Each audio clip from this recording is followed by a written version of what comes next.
nakasulat? Ano nakasulat? Abay, mga ano yata ito parang resibo, number. Abay, hindi ko alam. Well, gagawin ko din eh. May itapon mo na lang. Sigurado ka, baka hanapin mo to. Isisihin mo na naman ako. Gusto ko ni ba't ko itapon ng tapon. Hindi na. Sigurado ka, tatapon ko na to, ha?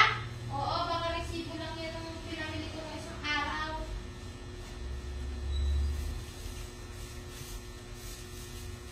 Sige, tatapon ko na ha. O, naitapon ko na. Okay. Okay na. Sige, pakainin mo na yung aso dyan.